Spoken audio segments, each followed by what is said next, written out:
Hello, everyone. I'm sat here watching the Brexit vote live thing happen, so that's going to be interesting as I do this. Welcome to the first GAMFT Dowzard. This is a new strand of sort of digestible mini episodes that we're going to do. Some of them will be old bits that got cut out of previous episodes where me and Sir were just rambling on. Other bits will be new bits specifically made for this. But we'll be doing these sort of in between the bigger episodes maybe, and occasionally we'll just have these. I suppose it depends what we do. We don't really know yet, to be honest. So yeah, this is the first one. I don't actually know which one it's going to be as I record this, as I've prepared three. But I won't be on all of them like this. But for this one, I thought I'd just introduce the concept and explain that the word means nothing. It's just a made up word, just a word that sounds digestible, and certainly has no basis in anything, any person, living or dead. So I hope you enjoy our new strand of GAMFT Dowzards, which is a made up word. All words are made up. We just agree what they mean. Enjoy.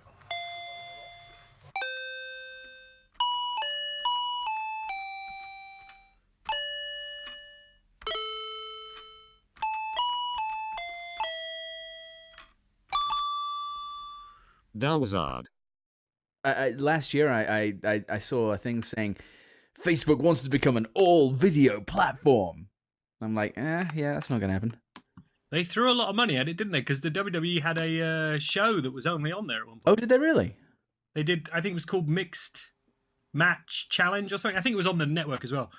But it went out live on Facebook. It was like 20-minute episodes of just like random team ups, and it was like a little tournament. Huh. Interesting. The drop off on it was huge. It was something like the first one got like 700,000 live watchers, and then maybe another million across a week. And they were like, "We've won!" And then the next week was like,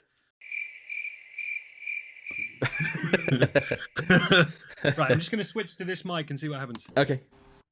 Has the news that we have lost a British titan of entertainment entered your sphere? No. Barry Chuckle, dead at 73. Oh. To me, to you. To him. Which one was Barry? Is that the little one or the big one? The little one, yeah. The always slightly iller looking one. The one who always looked about 60 from 1988 onwards. Looked like he'd seen some shit. Yeah. Yeah, he was covering it with the laughter. Oh, man. Yeah, Chuckle Vision. Chuckle Vision. Chuckle Vision, Chuckle Hounds, To Me, To You. Yeah. Any number of shows that they were on. But yeah, I'm just curious whether that was a no touchstone for you. Oddly, that didn't make the news over here. No, I didn't know whether it would have entered your no, sphere in any way. It didn't. That's the kind of thing that I would normally see through Phil's group, I think. Right. But yeah, if someone did post about it on there, I didn't notice. So I don't know that they have actually. I think I saw it somewhere else. But yeah, it's considering the generations. I think I read their show ran for something like 26 years. Wow. So that's I mean, considering they didn't really have an act.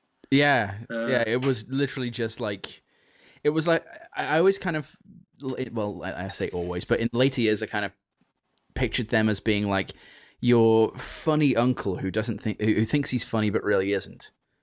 Don't say that about Aid. I knew that was gonna come. Aid, you're funny, all right. I don't think if you like Barry Chuckle. Bonus points. Bonus point for you is I don't think about you like Barry Chuckle. What's the other one called? Oh, Hector? I can't remember now. Harry and Hector Chuckle. Hang on a minute, I'll bring it up again. But yeah, I mean, for those unfamiliar, which I don't think there's probably going to be anyone listening who's unfamiliar with the Chuckle Brothers. Yeah, a very unfunny duo about where they just kind of like, I can't even describe it. What the hell do they even do? Like gentle, light entertainment comedy and pratfalls and yeah, that's it, isn't it? Yeah, it's like slapsticky type stuff. But they both had mustaches and mullets at one point. Just very much so in the 80s. I mean, they kept mustaches for all of them, I think. Yeah. What was the other guy called? Paul, Paul. whose Twitter seems to be Paul Chuckle 2. I love any celebrity that has taken a name. Yeah. It just hasn't, they didn't get the legit one, so they, Wow, they were on New Faces in the 70s. Oh, really? They won Opportunity Knocks in 1967 and New Faces in 1974. Wow. And Chuckle Vision ran for 292 episodes between 1987 and 2009. 2009? Yeah. Oh my goodness. Oh, I know they definitely covered at least the generation under us and the one under them, I think. Yeah. Like I've met people in their early 20s who still know who they are. Yeah. Wow, that's crazy, man. That's a hell of a career, but it's sad to see him go. Yeah. And I think they were doing a show relatively recently for someone else. Must say on here somewhere. But yeah, they were just silly, I think, really. Yeah, they were. I mean, it was. I never liked it. It was not my thing. Even when I was a kid, I thought it was just kind of shit. But for something there must be something, there must have been an audience for them to last that long. But I think it was inoffensive enough, wasn't it? Like it's in many ways it's the best form of mass entertainment. True. It was never something that would be like ugh and turn off. It's never going to turn anyone away, really. No. Which is basically what you just said. But it's sort of gentle or mass enough that there's enough people who'll be like, well, it's not really my thing, but you probably still watched it. Right? Or saw enough of it that it entered your world. Well, yeah. I knew the catchphrase, so yeah, I've definitely seen enough of it to pick up on that. But I suppose you watch 5 minutes of any episode, and that's the case. Yeah. The only thing I never understood was the Chuckle Hounds, where they dressed up as dogs. It seemed to be I don't even remember that. You don't remember the Chuckle Hounds? No. I hope I haven't made that up, or maybe it's a Mandela effect from a universe where the Chuckle Brothers were dogs. Just slipped through a crack in the fabric of space time. Yeah, I thought they had another. I can't see it on here, but I thought they had another show for like Channel 5 or someone of late. Well, not of late, but within post BBC era. Oh no, Chuckle Hounds. I see on Wikipedia, so it probably exists unless you just added it. Okay, I did. Chuckle Time, maybe. Oh, here Channel, it is. Channel 5. Earlier this year, the brothers returned to the small screen with a new show, Chuckle Time on Channel 5. Blimey. Only 12 episodes. Ah. Anyway, the logo for it looks like it's from the 90s. They just put Vision over Time over Vision. No, it looks like it was put together in like Serif 3D or something like that from about 1997. Video toaster. Video toaster, yeah. Well, maybe they do all the production in-house, so they're still working with the kit they've got. Maybe. Yeah, still got that. We can't deliver high def. No. And we'll be sending tapes. They've still got that Atari ST working somehow. Yeah. So I mean, sad day. It's always sad when someone passes away who's been around for a long time in the public eye. So rest in peace, Barry. But maybe Paul will carry on without him. Just to you. Just in a sort of white Warner Brothers style void space. Yeah, like just a Blue Peter studio. Yeah, to me. Just crying as the camera pulls away wider and wider. Oh dear, and his oh words dear, just oh dear, echo oh dear, into the void. Oh dear. It's quite sad, really. Yeah. You've made me sad. Oh, I'm sorry. But anyway, I'd say another entertainment titan gone, but I meant that bit of a joke, really. He's not exactly Bowie, but he touched enough lives that it's a weird one. That's true. But yeah. Anyway, your videos, because that'll cheer everyone back up. Yes. So I find these a kind of a curiosity. I sent Mark a couple of links to some videos that I found probably only a week before I sent them to you. And they were released in the middle of July. Yes. So the title of them is it Jeff Goldblum, Cooking with Jeff Goldblum, or yes. Cooking with Jeff, I think it might just be. And they are I really like Jeff Goldblum. and the fact that he's just kind of playing a weirdo is playing up his weirdo character in this was quite appealing to me. But what I wanted to talk about is the type of video that they are. They're a peculiarity of the internet age, because they're ostensibly entertainment, but they are just, I mean, it's just a Kroger ad, right? Ralph's, which is a Kroger brand. Oh, is it? I'm sorry. Yeah. Okay. Yeah, I was because I was looking through them, and through the associated what do you call it, description. Yeah. Trying to see whether it was like very much, because it's very quietly that. It is, because it's not like sponsored by Kroger or anything like, or sponsored by Ralph's. It's not that, but it doesn't play up the propaganda element of it. But like 4 minutes in, I'm like, this isn't cooking with Jeff, this is shopping with Jeff. Yeah, which I was enjoying, but it was a bit kind of like during the first one I started to go like, is this an advert for Ralph's? Yeah. And if so, does Jeff know it's an advert for Ralph's? Like, is he in on it or whatever? Does Bryce Dallas Howard know she's in this? Oh, the critic who was in the first one, whose name I forget right now, died last week. Oh shit! Yeah. It's kind of sad. That Ralph's. Yeah. Because when he was introduced, I was kind of like, who? Is this someone I should know who this is? I thought the same thing. And then they backed up, and Jeff gave a little, oh, you're a critic at the LA Times or whatever. Yeah. It's pretty good. And I used to be better. I used to be better at walking as well, and I can't really do walking anymore. Oh, that's annoying. Yeah. Just as Jeff Goldblum got really, really good, I lost my ability to do an impression of him as good. I used to really good Tony Blair, and I don't think I can do that anymore, but I mean, that was a pretty time-specific impression. I don't think it'd go down so well where and when I am right now. Obviously my Hugh Jackman is brilliant, as we discovered a couple of weeks back. Yes. But spot on. But I don't. I found out something about that. Do you know his appearance in X-Men First Class? Is that the first one with McAvoy and where he's in the bar and he's just like, fuck off. And he's just yeah. Did you know that was an improvised line? Yeah, I guessed it probably. Yeah, I didn't know that. Because it felt wildly out of kilter with the whole thing, wasn't it? Because when they shooting go fuck yourself is what I think he says. Go fuck yourself. Sorry. Yeah. Yeah, and it felt kind of like, yeah, look, he's being mean and cool. Mm-hmm. That film was horrible. First Class? Yeah. I didn't mind it. It was a mess. Is that the one? It was a mess with Michael Ironside on a ship. Yeah. That sequence. Yeah, that whole bit felt like completely out of place. It felt like they cut in scenes from that stupid battleship. Was it Battleship? No, that's the Rihanna one, isn't it? Whatever that stupid movie is, where they got real World War II veterans to go on because they were the only ones who could work the ship. It felt like they cut in scenes from that. That was Battleship. That was Battleship. Oh, okay. That was the end of Battleship, where they go back on the one from Pearl Harbor with Rihanna and your boy who can't catch a break. Oh, isn't it Josh Duhamel? No, it's not him. It's like one of the other ones. What's his name? I think he was John Carter of Mars, and that never went anywhere. And I think he was Gambit in one of the X-Men, and that never went anywhere. And apparently, like Tyler something maybe. Okay. He's got fans, and apparently he was quite a hot property for a while.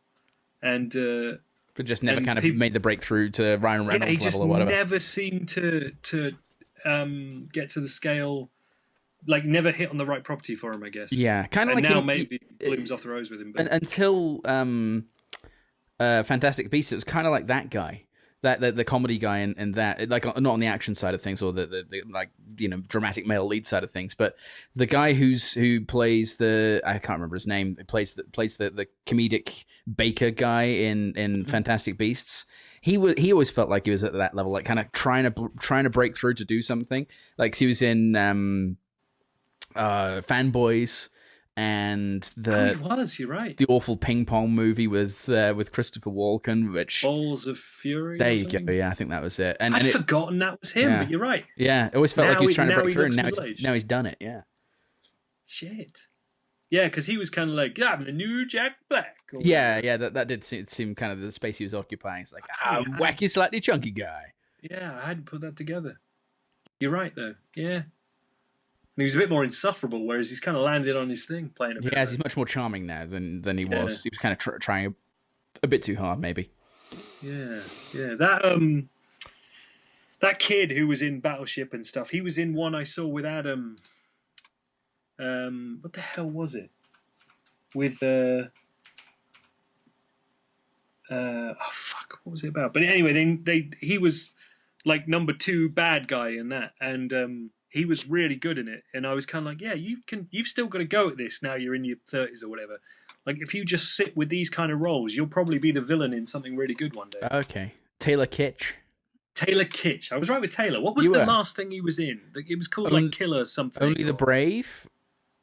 It was also in American Assassin. I think it's probably what you're thinking. That's it, American Assassin, which was just a horrible piece of garbage, but he was quite good in it. Who was your number 1 action good guy in that? Can you click on it for me? Yeah. Is it Dylan O'Brien, maybe? Michael Keaton. Oh yeah, was in it as well. because he was the kid from like the Death Maze or whatever it's called. Oh, Maze Runner. Maze Runner. I fucking know. Death Maze. Death Maze.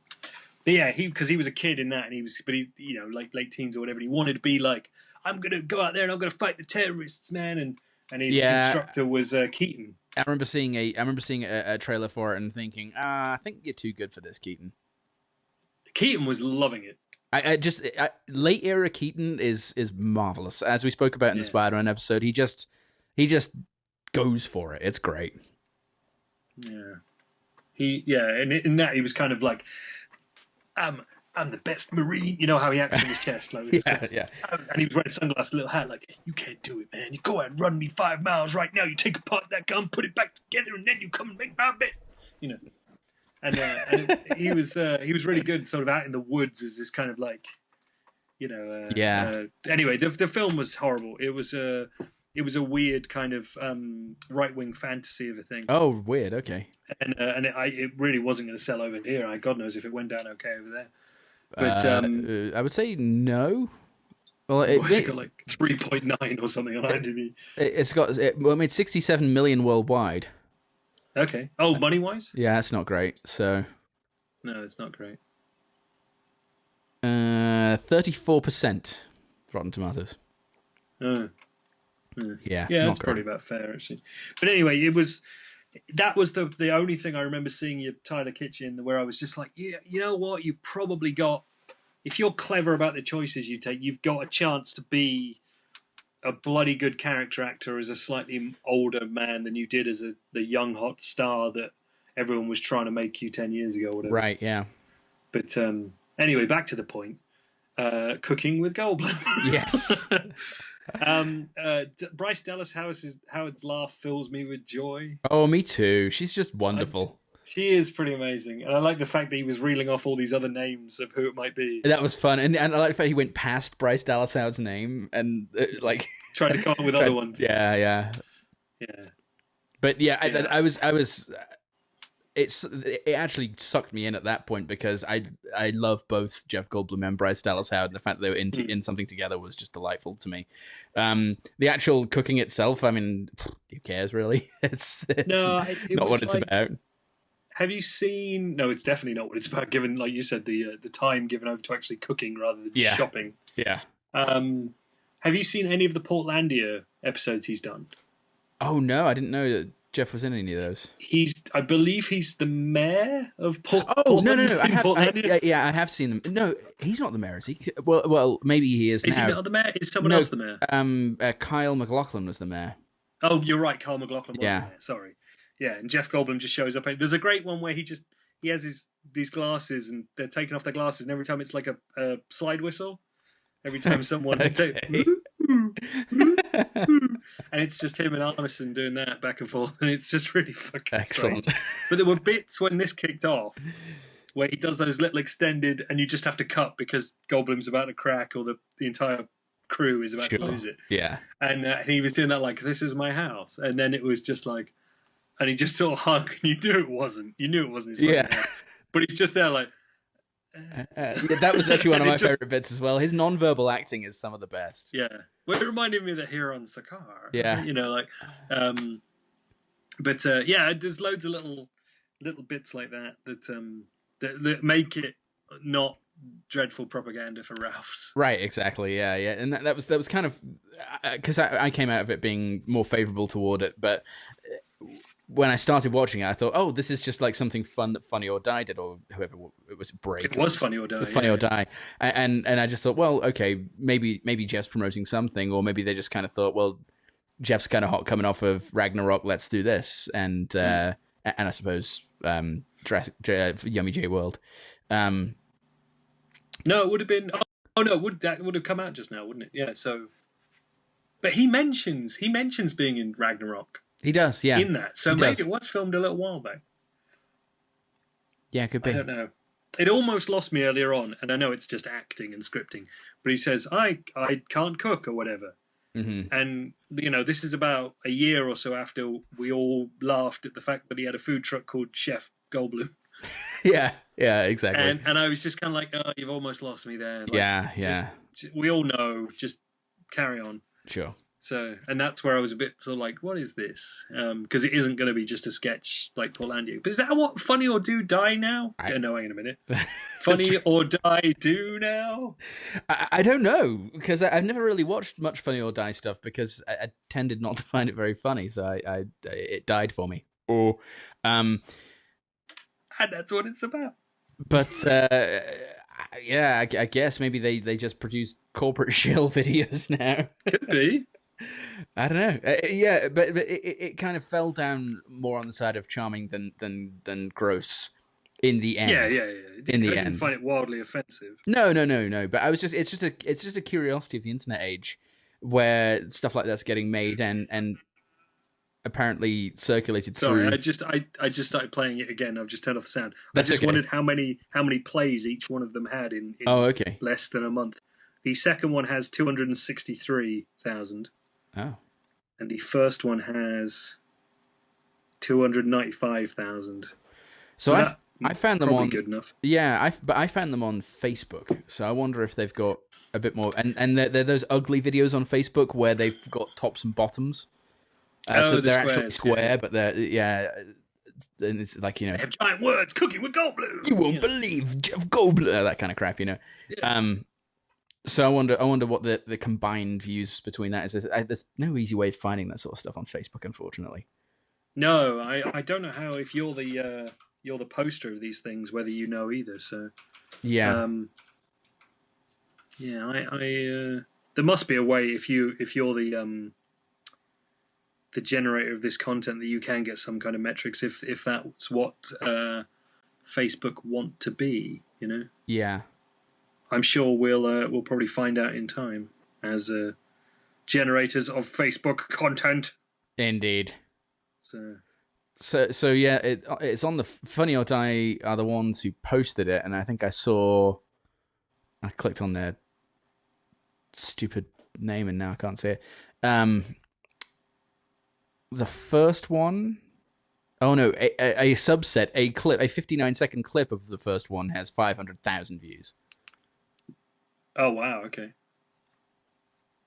So yeah, I don't know. I wonder which bit of it you take to make your little snippet. Cooking with Jeff and special guest. So I think that's the first one has Special guest was the second one. Oh, okay. So the second one has 3.3 million views on Facebook. Okay, well that proves that you've got an audience then, doesn't it? Shit. Yeah. Yeah. If YouTube's only on hundreds of whatever. Right. Yeah. Oh, I thought I found the first one there. He seems to be doing a lot of stuff with Funny or Die.